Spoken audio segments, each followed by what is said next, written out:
Hello, agency consultant Karl Sakas here. This is Agency Office Hours for October 2020, sponsored by Sakas & Company.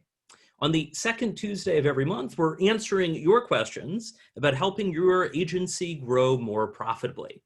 Today's theme, we have 4 questions that I'll be answering, is around value, including how clients perceive your agency and how that impacts your quality of life as an agency owner or agency leader, and your profit margins. Here's a preview of the 4 Q&A topics we'll cover today in the next hour or so. We have a question about positioning, about clients who don't reach out soon enough with important questions. I actually just got one of those questions from one of my clients earlier today. A question about business development, how to get found by client decision makers. Actually got that from a couple people in the past month. We have a question about account management around, the communicating the value of account management to clients and your internal team. And we have a question about team and client engagement. When you've got a long-term client, someone who's been a client for years, what do you do to keep your team and your client engaged, keep things from getting stale? If I mention your question, be ready to join in that order. And as usual, we're recording, so we'll share this if you're watching live within 24 hours via email. If you're listening live, please introduce yourself in chat, where you're from, your agency, and what you're looking forward to about this coming month. All right. So first up, Diana, you mentioned that you have a situation where clients are not asking questions quite as soon as you'd like, or maybe you're hearing about them later. If you could introduce yourself and share a bit more about your question. We'll go ahead and answer. Yeah, hi, Deanna Lovejoy with Modern Driven Media. So we have clients we're doing specific strategic work for and executables, and we have a wealth of other talent and capabilities in our company that they don't always necessarily see us for. So I find sometimes some clients, and I think this happens for a lot of agencies, your client sees you for that one service or those few needs that they have, and you want to be able to have them build confidence in your capabilities across the board. So you want to secure an understanding from the client side of your strategic knowledge in various areas and kind of build that portfolio with that client. So, it's just kind of moving them over to that full confidence. They're confident in this, but how do you not necessarily sell them on it, but sell them on your whole services? Yeah. Makes sense. Well, that's a common challenge. I shared a few links in chat if you're listening live about my Think, Teach, Do agency services framework that gives a way to help frame this. Deanna, one of the challenges is once clients start seeing you one way, it's hard to shift their view, right? I've had a range of agency roles before starting what's now Sakas & Company. I was an agency PM, a director of services, a director of operations. And sometimes clients tend to slot you into a particular slot, even individual team members, for instance. At one agency, I was doing account management, project management, and I was also doing client strategy. At the next agency, I was doing project management and internal operations. And we had a separate strategist. At one point, one of the clients was like, Karl, I'm trying to figure out what to do. Is Alice, the strategist, available? And I was like, well, actually, I have experience with that. Here's what I recommend doing. I knew it was billable, it was covered within their existing retainer. And the client was surprised that I knew the answer as only a project manager. So, precedent is a big factor. In the example you mentioned, is it a situation where clients, maybe they're making decisions where if they'd asked you sooner, they would have gotten better results? Or basically trying to figure out how is it in the client's interest to ask you those questions that they're not asking you? Thoughts on that? I was muted. There we Uh, go. yeah, I think it's always building the conversation and kind of fleshing it out. So trying to, we typically have regularly scheduled meetings with our clients. Is trying to find the space within those and within the daily communications to allow for that conversation to flow. Mhm. So there was a client recently, we were dealing with a third party, and it opened up more opportunities to speak to those particular services or areas of interest. But sometimes it is a challenge to find that space and create that space for the conversation, I think. I mean, Mhm. we're all trying to just get the to-dos done, right? Right, right. So it's remembering to open it up for strategy building and services building opportunities. And a related piece on that is thinking about, ultimately, how do you, how do you get paid for it and create the space for it? When you start a new engagement, if we, it's always easy to start things off, on a good note. It may be that the first month of the relationship, or even a couple months, it's about building the strategy, and then you reserve some time on an ongoing basis to work on things. We'll talk a bit more about that in the fourth question today, about when it's a really long-term relationship, how do you ensure that things don't get stale? So some of it is having a regular cadence. For instance, in my executive coaching work, so it's monthly calls, advice, accountability, helping people stay on track. One of the things I do is, after I build the initial coaching strategy, around generally how are people going to meet their long-term goals, get there as quickly, smoothly, profitably as possible. Every 6 months, I check in on the overall strategy. Now, if there's a major change sooner, obviously we'll talk before that. But every 6 months, we'll check in. So at 6 months, 12 months, 18 months, 24, and so on. And sometimes there's no change. Other times, there are changes. My goal is to call it out sooner, but it gives us sort of a formal check-in. And if clients are like, well, I'd rather talk about this, I'm like, well, this is important, and let's touch on this. If there's no further discussion, we can move on, but it's important that we address it. So the idea there is that you're directing some of the conversation to say, I know you mentioned you want to talk about this and this. Glad to cover that. Let's cover this other thing first, because that will drive everything else. And you're basically framing it as you're the expert on this. You're accommodating their requests, but you're inserting an important discussion point. Does that make sense? And sometimes, when we get questions from clients, sometimes the questions can seem, it might seem like perhaps a stupid question, or kind of like, why are they asking this? One of my favorites on that was after I was a director of client services, after the .xxx domain extension came out a while back. One of my clients, he had a dental practice. He was like, I am worried that a porn site will start up and steal my traffic for blah blah dentistry.com by getting a .xxs domain. And of course, I immediately know, no, that is unlikely. But you know what? He asked us. I'm glad he asked us before spending hundreds of dollars on a new domain name. I was like, well, thanks for asking. Based on how it works, it probably wouldn't make an impact. One, someone would have to go out and get the domain. They'd have to build a site with content on it that's also targeting your dental practice name, and a few other factors. The odds are pretty low. Now, you could go ahead and register the domain if you want, just to be sure. We can set up a redirect, but I don't know if that's the best use of the money, but you can decide. And you know what? He decided not to. I was glad he asked that question. It showed that he saw us as the people with the answers. Uh, Earlier today, I got a message from a client who is preparing to hire a salesperson, and they found someone that had been in touch with them in years past. Suddenly, they're now available, and they asked for my feedback. I'm glad they did, because I had, some potential, not necessarily red flags, but, some orange or yellow flags. And so I was able to review and share some feedback. I'm glad they asked, as opposed to saying, hey, we just hired this person, what do you think, when it's too late? So does that give you some ideas to try, Deanna? Mhm. Awesome. Yes.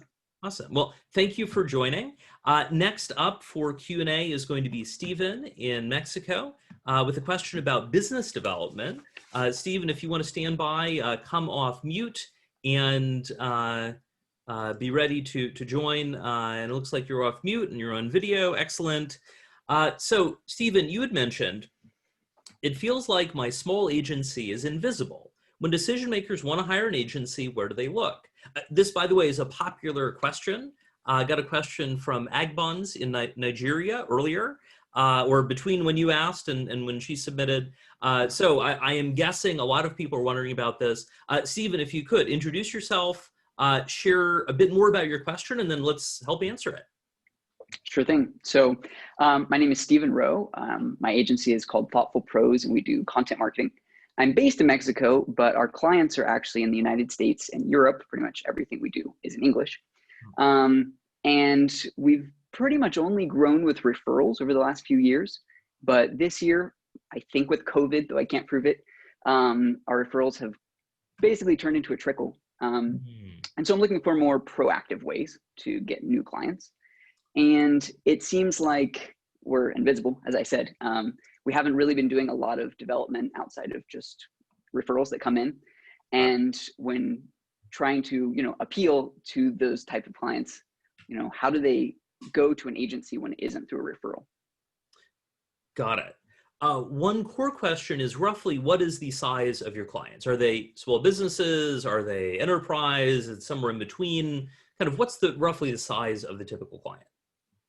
Our ideal client, we have a handful, but our ideal would be a SaaS startup, software as a service, typically with seed or Series A funding. So usually in like 2 to 5 million funding.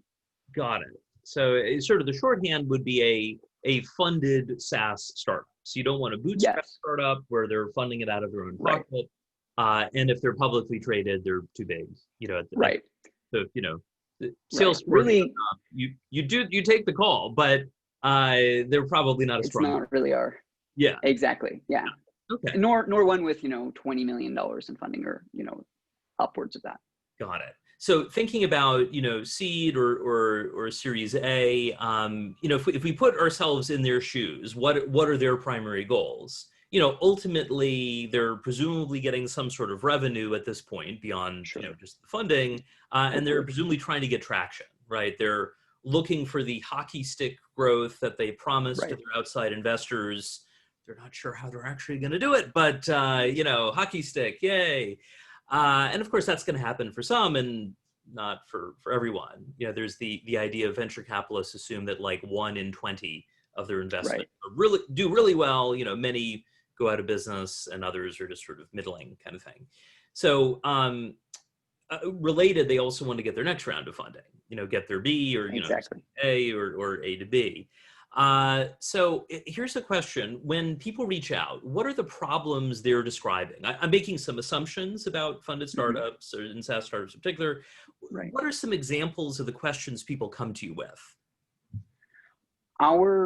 What we would love to focus on and what most people come to us with is we had a blog, the CEO is doing it, or we hired, the nephew of the sales guy to do it for a while. Now we have real money. We've never gotten results from it. We just know blogging is a thing you should do. What do we do? Because our CEO doesn't have time to do that. And we need to give it to somebody who does know what to do. And indeed, the CEO should probably be out fundraising or probably so. Building partnerships or things like that.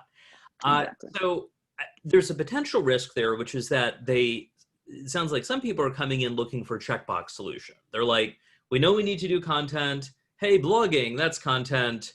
We don't have time. Let's hire someone else who does it. Great. But that doesn't necessarily mean that that's the right solution. Yes, I believe most businesses should be doing some degree of content marketing. For everyone listening in an agency, I believe that so much. That is my next training webinar on October 28th on doing content marketing for lead gen at your agency. If you've been doing it, by the way, and it's not working, you are probably, as to paraphrase Steve Jobs, you're probably doing it wrong. And in the webinar, I'll share how to do it better. But the risk, Stephen, is that some people are just thinking checkbox. It might be that, podcasting makes more sense. Maybe they shouldn't do content at all for, whatever their particular circumstances.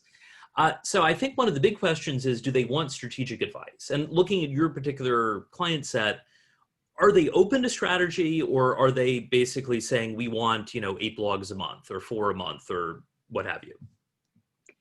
Excellent question. This actually touches a little bit on what Deanna said earlier. Deanna, we used to, up until about a year ago, perfect timing, right, with COVID, we used to basically do that, just write the posts.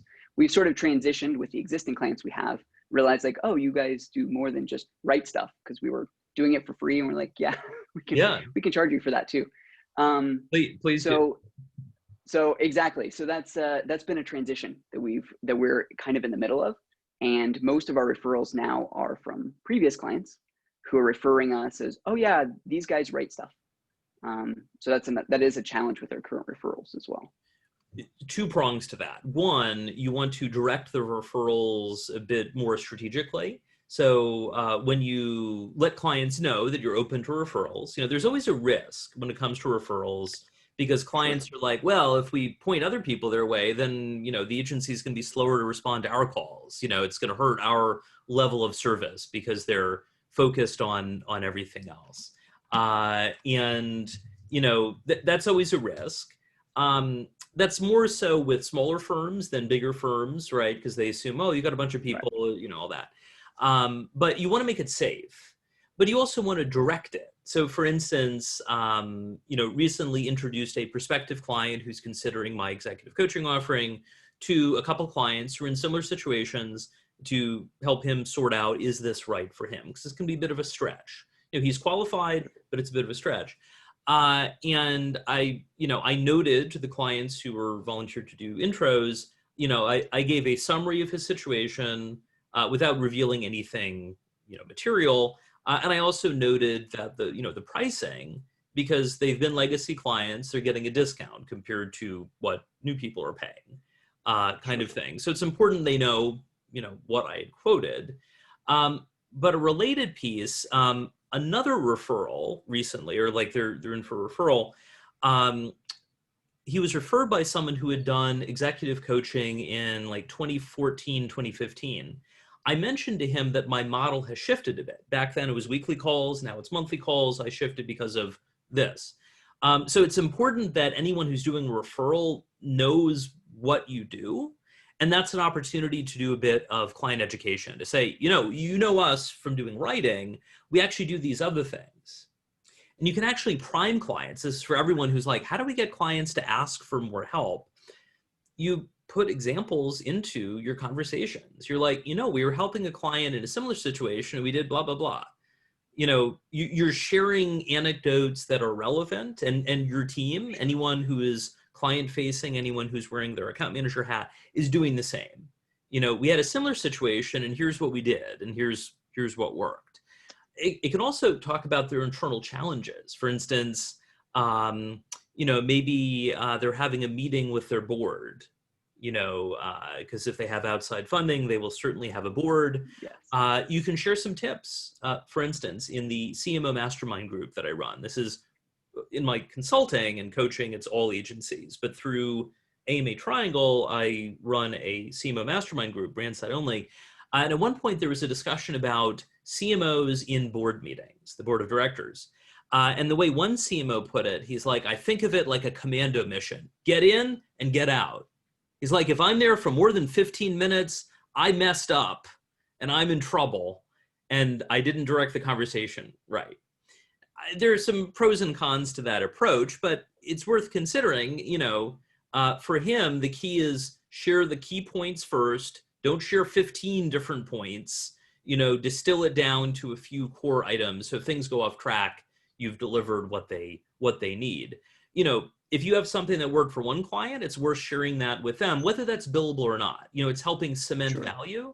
And indeed, going back to Deanna's question, if you're filled with useful advice, they're going to start asking you. for it because they see you as a go-to. So that's one prong, the referral side of things, to make sure you're informing the referrals you get. Right. And it's worth considering. I've helped clients build out referral programs. It doesn't have to be super complicated. I like having some sort of a reciprocal bonus. So for instance, if one of my clients refers someone else, each party gets a $500 credit. It's not just the referrer, the referee, the new client gets it too. Why? Well, I think it's the right thing to do, but it also helps make the referrer look like the hero. Like, hey, congrats, they saved $500 because they knew so-and-so, it works out. Something to consider on the referral side. Now, what about the not referral side? How do you get found? I shared in chat a link to my article on CMO Insights. That's from running the CMO Mastermind group. Sort of an interesting dynamic where I'm in the sessions. I have nothing to sell them because by definition, they're brand side only, and I don't work with in-house organizations, only with agencies. So I'm like the fly on the wall. We have the Chatham House rule, which is you can share what's discussed, but anonymously. You can't say so-and-so said or blah, blah company said, kind of deal. So, with that in mind, one mentioned that they had hired a new agency to do branding. They had an outside investor. They had a private equity firm. So, there's going to be a lot of pressure to grow quickly. Yeah. And the PE firm recommended, half a dozen agencies for them to check out on the branding. The CMO's comment, she's like, we got about 5 or 6 quotes. Not a single quote was under $1 million. So if you're listening and you do branding and you're charging less than $1 million, as most of my clients are charging for branding, hook up with the private equity firm. They want to squeeze as much money out of the company as possible, and that includes apparently supporting their spending over $1 million in a rebrand. Hey, who knew? That aside, but what's the moral of the story? They didn't hire any of those agencies. They were like, it was ridiculous. One of the agencies, they were based in the US, one of the agencies was in London. They were going to fly 2 people over from London every time they were going to have a client meeting. There is a direct flight between London and Raleigh, or I guess, post-pandemic, so sort of that works, but it's kind of ridiculous. That would explain in part the budget quote. So, that's a bit of a challenge. They decided to pause the whole process. And about a year later, they hired a more local agency that still charged $250,000 to $300,000. But an important piece is they unbundled it. They got sticker shock the first time. They paused the whole process. And then they stepped back to think, what do we really need? And the CMO broke things into about 7 different segments. They're like, okay, so there's logo and brand identity. That's a piece.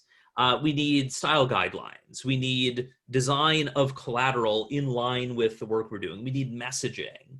We need some competitive analysis, some other stuff. And they decided, we've got an in-house design team. We don't need to pay the London agency or the New York agency or the other agency, $200 an hour to do production design that our internal team can do just fine. We will have the agency create the brand guidelines that'll give people what to work from. We do want help on the messaging. We have a sense of competitive analysis, but I think we could do that. Like, they basically unbundled it into what they really needed rather than getting the, all you can eat kind of solution. It was more a la carte. So that is worth considering. They needed help. They had funding. It just seemed ridiculously expensive. So some of that depends on where people are comparing, right? Are they comparing you to enormous competitors, competing agencies, or the person down the street from them? So we were talking a bit about referrals and a bit about where to get found. People ask their friends and they ask their colleagues. There's the idea in finding a job and also, in dating, any kind of relationship building, the power of weak ties. So you've got your strong ties. There are people really well. Your best friend, your family members, people that, your coworkers. those are the strong ties. Like, they know you really well, you know them really well. For some coworkers, you might know more than you really wanted to know about them, but those are the strong ties. The idea there is that we often find about opportunities through weak ties. These are people we don't know as well who have their own network that doesn't necessarily overlap the strong tie network as well. So for instance, I'm in the midst of hiring a new team member. She'll be starting later this month. And my top two finalists, both she and the other finalists, were both through weak ties. I posted the job, shared it on social media, shared it directly with a number of people. The number two finalist was someone that a longtime contact knew from college. They've sort of kept in touch, but they're not, they don't know each other really well. But you know what? He knew, oh, you know what? She might be a match. And we chatted. And then the finalist was someone that I had connected with through some earlier conversations. So you sort of, you don't know. So how do we inform that to get found? Part of that is around, I'd recommend posting on social media. So I have a database of 200 to 300 kind of recurring social posts. Originally, it's in a spreadsheet. Now I load things into Meet Edgar, which will publish things continuously if needed.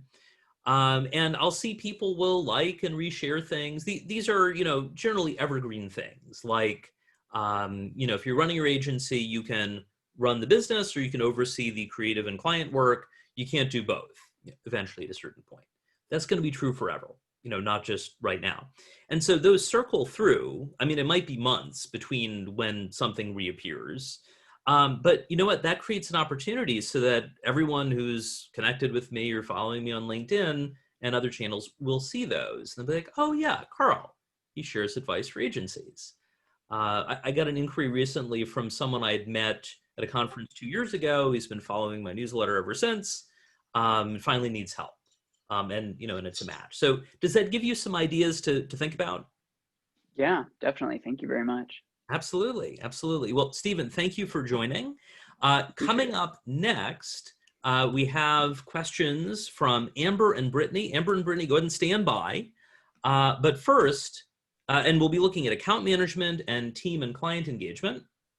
But first, a word from our sponsor, me. We are sponsored by Sakas and Company, helping agencies grow profitably. One of the things that I shared about in the last call last month, every second Tuesday, I am creating an upcoming 6-week boot camp to help agencies grow. It'll be in January and February 2021. The future. And I got some follow-up questions. So I've built out a landing page. I just shared that on chat. This is the Work Less, Earn More Bootcamp on agency growth. There'll be live sessions every week for 6 weeks from mid-January into mid-February. There'll be homework, there'll be assignments. And ultimately, the goal is to help you grow in 2021 through a mix of training and group coaching. It's by application only. I want to make sure that only people who are a good match to benefit from it. In particular, you will need at least 5 people on your team, because if you don't have at least 5 people, there aren't enough people to delegate to. Yes, so check it out. That's the Work Less, Earn More Bootcamp. All right, enough about that. Next up is Amber. Amber, go ahead and unmute and go ahead and join on video. Amber, you had shared that you're now the head of client services. Congratulations. Question around communicating your value, both clients and with your account managers. If you could elaborate on that, please introduce yourself and let's answer your question. Hi, yeah, thank you very much. So my name is Amber. I'm based in the UK. I think I might be the only UK person here today. But I'm working for a inbound marketing agency called Finally, based in Canterbury. So yeah, thank you very much for the congratulations. I have just been very recently promoted from account manager to head of client services. So I've got that kind of broad account management experience, but very little in the new head of role. The reason for asking my question is kind of twofold. So firstly, I want to ensure that personally, in a very new position in my agency that's previously been covered by operations, that I'm always bringing something new and valuable to the table, be that better processes or better ways to communicate, and that's both internally and with clients. But then secondly, more focus on account managers. We do absolutely everything in our agency. So we onboard, we manage, we strategize, we campaign plan. We don't have sort of separate people for that. We do a lot of everything. But I'm not sure our clients necessarily always know what they're getting from account managers. I think they think that a lot of it is the day-to-day running of the account most of the time. So this is kind of all about working out exactly what my value and what my team's value is as a full team, how we communicate that, and how we make a real difference, both internally and externally too. Makes sense. So to recap, you're doing a bit of everything. Thinking about my agency roles model where there are 6 categories. It sounds like you're doing a bit of account management. It sounds like at least some internal coordination as well. Is that accurate? Okay. So, you're also doing some project management. Do you have different people doing strategy, or are they also the strategists?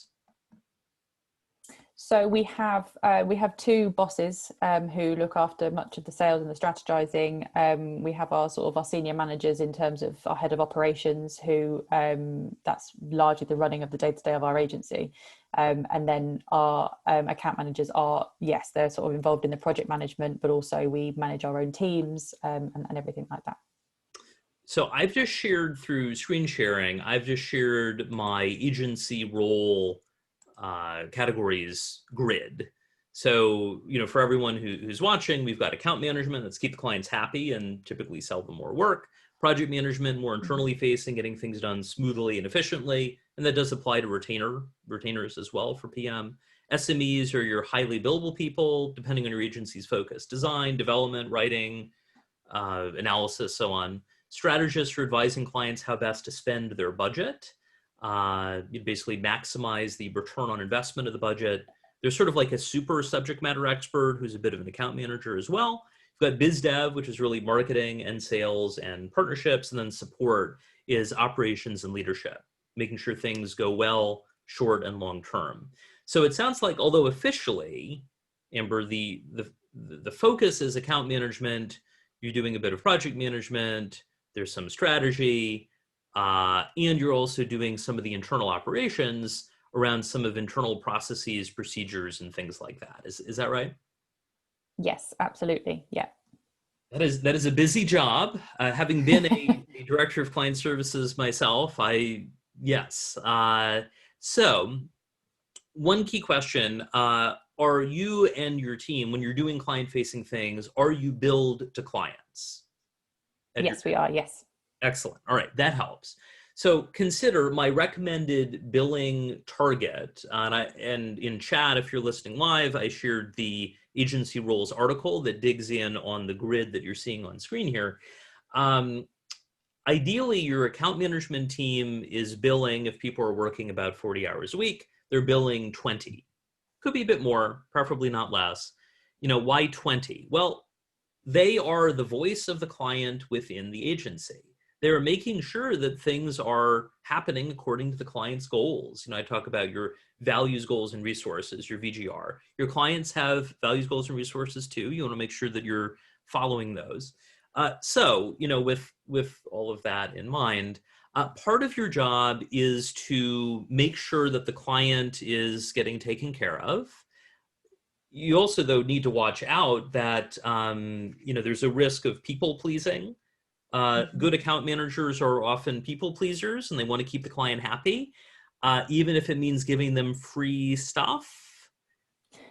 There's a balancing act. That's why ideally you don't have the same people doing account management who want to keep the clients happy at any cost, and project management who want to keep things in scope at any cost, no matter how much the client is, unhappy or what have you. Ideally, you've got 2 separate people, right? The PM keeps the AM from being too nice, and the AM keeps the PM from being too mean. And if you have to combine the role, like that's not ideal, but that often happens, as agencies grow, know which way the person leans. So like Amber, you probably have some people on your team who can handle clients, but they lean more toward project management. They probably need some coaching and extra support about not being too mean. And then you've also probably got some people on the team who are way too nice. And that could be like a situation where I discovered that a client, their client had a budget of like 20 hours a month, and the client had recently gotten like 60 hours of support without charging extra for that. Yeah. Don't do that. If it's strategically free, yes. If it's secretly free, no. But here's an example. This is about like, what's the point of account management and like value to clients and the agency. This is from my 2016 book, Made to Lead, which is a pocket guide to managing marketing and creative teams. This is from page 45 of the print edition. This is around, are employees thinking like owners? And this is the value of account management. So through a nonprofit, we were having a celebration dinner related to our sponsorship team's success. And they'd hit their quota, that actually exceeded their quota. And so we took people to dinner at a nice steakhouse here in Raleigh, North Carolina. And as we finished our entrees, the dining room manager, Nancy, stopped by to check in on how we were doing. One of my team members expressed irritation over the dessert selection. This particular volunteer was a bit of a curmudgeon. And we had been saying, oh, you should get the chocolate chess pie as their specialty. And he was like, well, I just want, an ice cream sundae. That's really what I want. So Nancy heard the conversation. We were chatting a bit, and then she, headed off. And then about 15 minutes later, Nancy returned with a custom off-menu dessert that was a slice of the pie inside an ice cream sundae. Not on the menu, but it was exactly what our curmudgeonly colleague wanted. He was delighted. He went from annoyed to delighted. Everyone thought it was great. We were taking photos. We were sharing it on social media with, shout outs to the restaurant. It worked out. And afterwards, I was going to, write about it. And I assumed that Nancy was one of the owners of the restaurant. Actually not. She was a longtime employee, but she acted like an owner. I actually found a company newsletter that described her strategy for account management. She talked about creating a pampering effect for guests. And they said that she characterizes her role as that of the hostess of a huge dinner party who insists on perfection in every detail. So, what's the agency takeaway? Well, one, you want to find team members who think like owners. That, certainly is going to be important. But, if you have people on the team who are so focused on getting things done based on what the client has already specified, you don't have time to look for those dessert opportunities, and there was an upsell related. I'm pretty sure we got charged for 2 desserts. So you know what? With Nancy's having the bandwidth for account management, she was able to find a way to sell one customer 2 desserts. So it was profitable as well. Does that give you some ideas on things to try internally and in some ways to frame things, Amber? Yes, definitely. Yeah, it does. Yeah, thank you. Absolutely. And any new things you're thinking of trying? I think a big one for us is we actually don't have linear structure. So we don't follow specific processes or even have documents really that kind of when it comes, for example, to a retainer review, we've recently decided that we're going to change it up a little bit and run more of a workshop. So rather than suggest we think that this is how you should be spending your time and your money with us, we run more of a workshop and find out what it is that they actually want to do instead, and then we kind of propose a retainer after that. So that's quite a new thing that we are trying. We've only really done it with one person. One client is not a good fit for it at the moment, but it's something we're trying. Awesome. Well, let me know how that goes. I bet you'll also find out more about the client's personal goals, not just their professional goals. The more we know about clients' personal goals, like, are they looking to get promoted? Are they looking to do an exit and sell their business? Are they, working on, I had a client who had gone back to school to finish her bachelor's degree. And I was able to frame some of what the agency was doing to help her classes related to her marketing program. It was sort of a win-win-win kind of situation. So Looking forward to hearing how the workshop goes, and please let me know. Thank you, I will do. Awesome. Well, Amber, thanks for joining. Our final official question today is Brittany. Now, if you weren't one of the 4 people on the official question list, but you have a question you're wondering about, I think we'll probably have time for one more question. So if you are interested in asking a question, go ahead and share it in chat. And if it seems like a fit for everyone, I'll go ahead and answer it live after we speak with Brittany. If it's extremely specific, maybe not. I've spoken at the Inbound conference several times, and as I recall, the first year in 2015, someone asked, I was doing a talk, Scale to Win, How to Grow Your Agency Without Breaking. Someone asked, they stood up and they were like, how much should I pay a project manager in Pittsburgh? That was a very specific question. I suggested they chat with me afterwards, and you know what? I never heard from them again. So yay, Pittsburgh.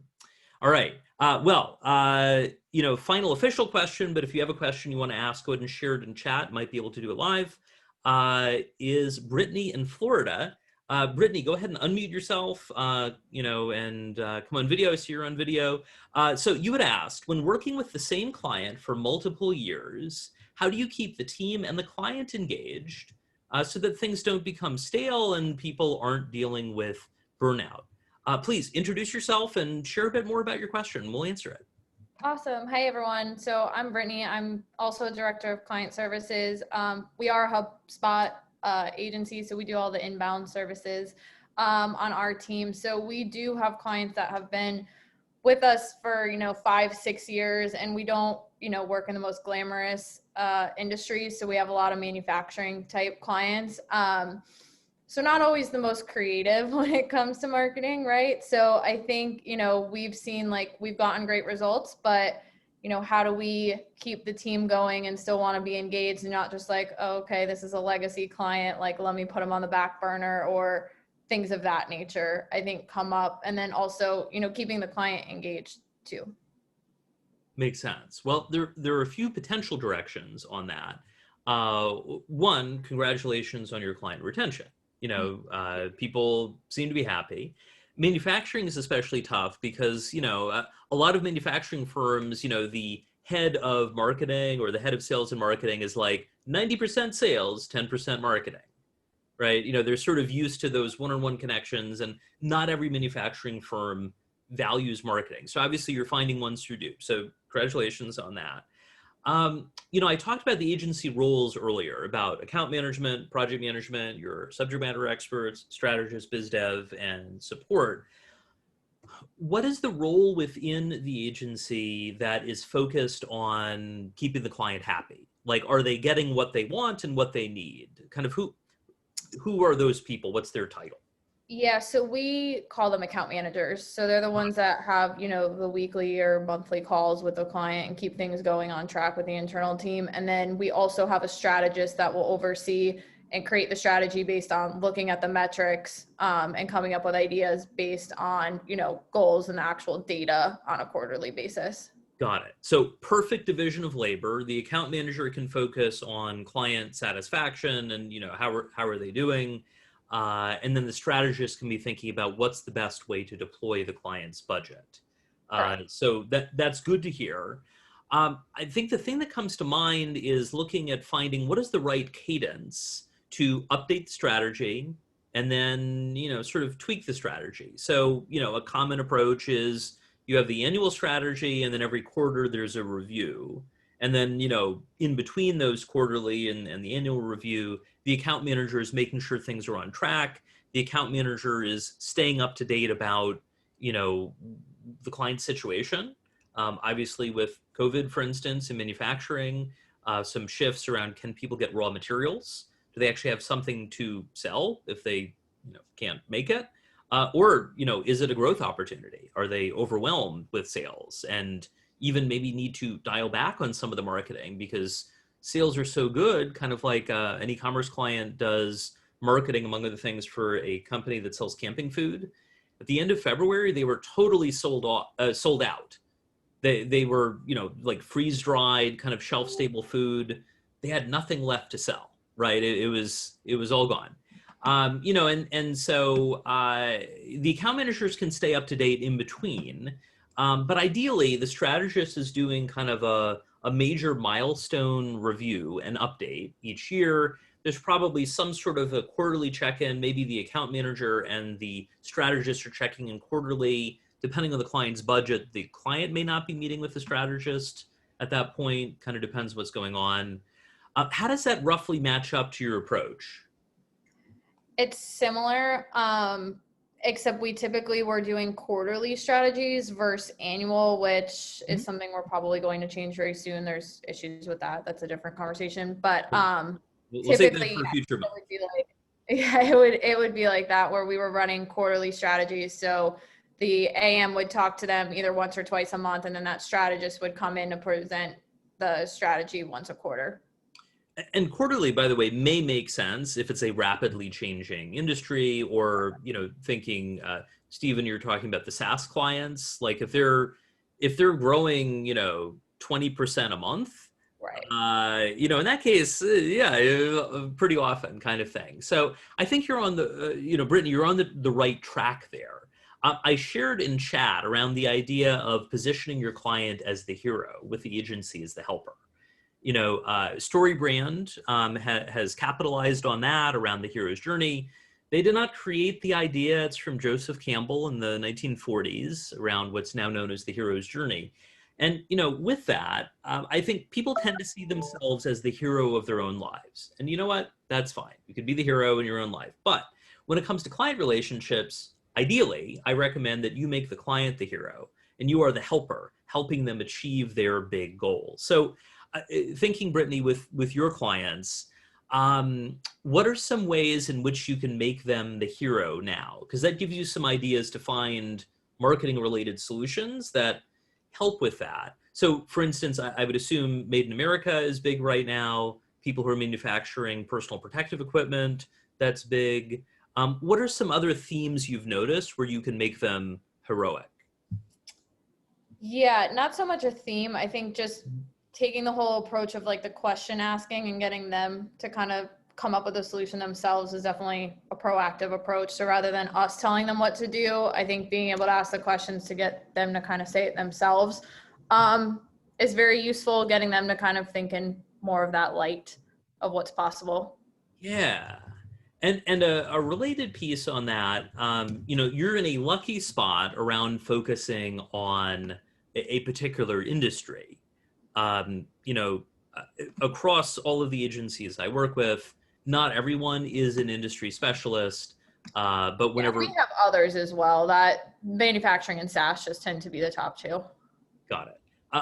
The good news is that you can focus on keeping up with industry trends in those two. I just shared an article on chat. There is a trade publication for every industry. For instance, I mentioned the dentist who is worried about someone launching a porn site to compete with their dental practice, which did not happen, by the way. When I was working on their account, I was following things like the Dental Economics newsletter and Dental Office Today, because I wanted to know as much as possible about how the practice worked, about the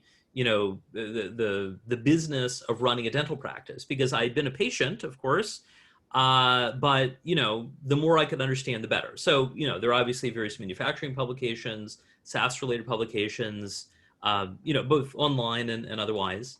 There is value to getting the print publication, because then you're getting it every month or every week or what have you.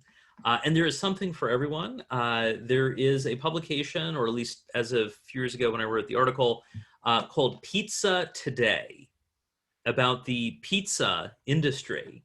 So, if you've got a pizza manufacturer or, a pizza retail client, I would keep up with it. And in fact, it looks like it's still around. Pizzatoday.com. It says it's the leading magazine for pizza professionals. It is you'll get the latest in restaurant industry. Browse our top pizza dough and sauce recipes. There is a trade publication association for everything. So I think you're on the right track there. As we think about, what else? There are probably some cyclical things you've noticed. So for instance, years ago, I was on the Roto-Rooter customer newsletter.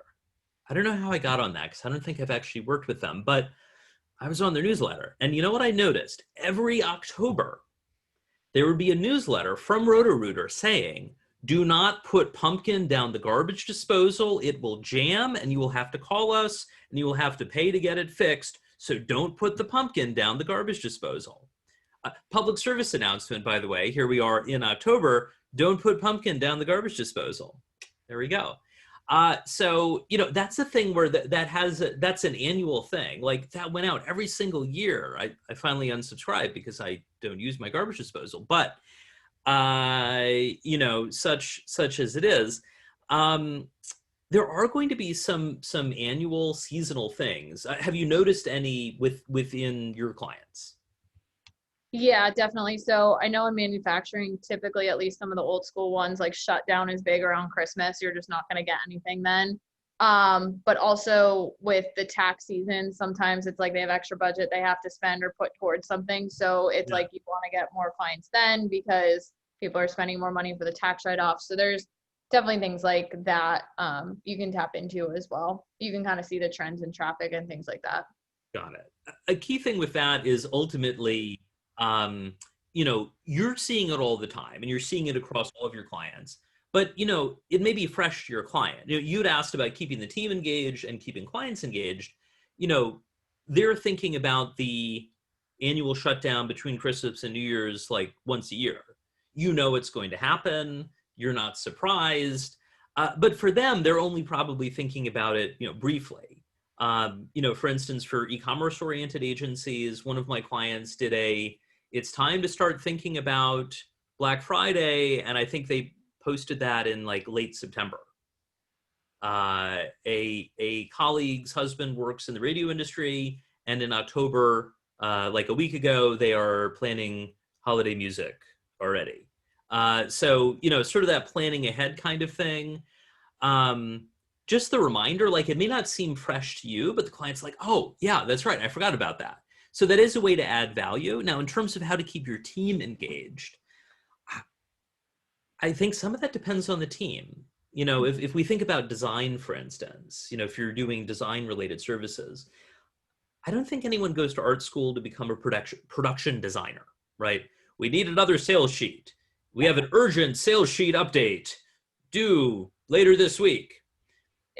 People go to design school because they want to do conceptual design. They want to work on, you know, the Nike account. Well, most agencies aren't working on the Nike account.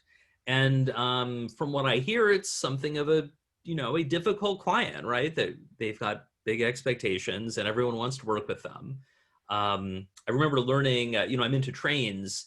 There are people who work as engineers for steam locomotives. You know, there are still steam locomotives operating. But because so many people want to do it, the pay is like under $10 an hour. Whereas if you were an engineer operating a diesel locomotive for, you know, a non-tourist railroad, you know, you're probably making at least $30 an hour because it's not as in demand and it's not as much fun. You know, it's kind of like working on beer accounts. Everyone wants to do the branding for the local craft brewery, whether you have experience or not, and you know, you'll probably make it secretly discounted and then the client's surprised later. So, you know, on the other hand, I only work with agencies, you know, since 2010 and then since 2013 as a consultant, and there's a ton of variety. Like I'm always finding new surprises. There's certain patterns and there's variety. So some of that gets into hiring your team. You know, when you hire your next account manager, one of the questions is going to be, you know, we focus on manufacturing and SaaS. Those are X% of our business. There are some others. You know, are you okay with that? Oh yeah, definitely ask that one. Excellent. And what are some of the answers you hear from people? Typically they're okay with it if they're entry level, right? If they're trying to get their foot in the door. If they're coming from somewhere else where they worked on, you know, sports or entertainment or things of that, then they usually weed themselves out because they know it's not going to be fulfilling. But it's definitely a disclaimer. So it kind of depends on who it is. And that does get into, you know, who are the types of people you want to hire. Right. I spoke at the SODA Academy, the Society of Digital Agencies, in 2016 in New York. And one of the agency leaders talked about, he's like, why are, so I was speaking about team leadership and about agency growth. One of the people is CEO of I think a 200-person agency. And he was like, why are there all of these 10-person agencies in Dumbo, Brooklyn, in the Dumbo neighborhood of Brooklyn? And he's like, because an agency gets a reputation as a hot agency. They work on the Red Bull account, and suddenly everyone wants to work on Red Bull, and they find all these other clients who are like, we love the work you did for Red Bull, can you do it for us? Problem is, some of the clients aren't as exciting. For instance, he mentioned, you get the adult diaper account. Your team that worked on Red Bull isn't excited about the Depends account, even though they've got tons of money. It's a growth market, and all that. And so people are like, oh, I'm tired of this. And they leave and they start their own agency. And then they have the exact same problem. And agencies keep splitting off. So the fact that you're asking about it, you're on the right track. Looking forward to hearing how it goes. Yeah, thank you. Absolutely. Well, Brittany, thanks for joining. Thanks to everyone who had questions today. If you have a question you'd like me to answer in a future event, it's the second Tuesday of every month in this time slot. If you have a question you want to ask your question when you RSVP. It will be public, so don't share any information you don't want shared beyond. But that comes up the second Tuesday of every month. You can join free of charge. You don't have to ask any questions. That's totally fine. And if you'd like future updates, be sure to get my newsletter for agency leaders. There are new articles every Wednesday and a classic article every Saturday, plus some breaking news updates. So thanks so much for joining. Karl Sakas here. Good luck and see you next time. Take care.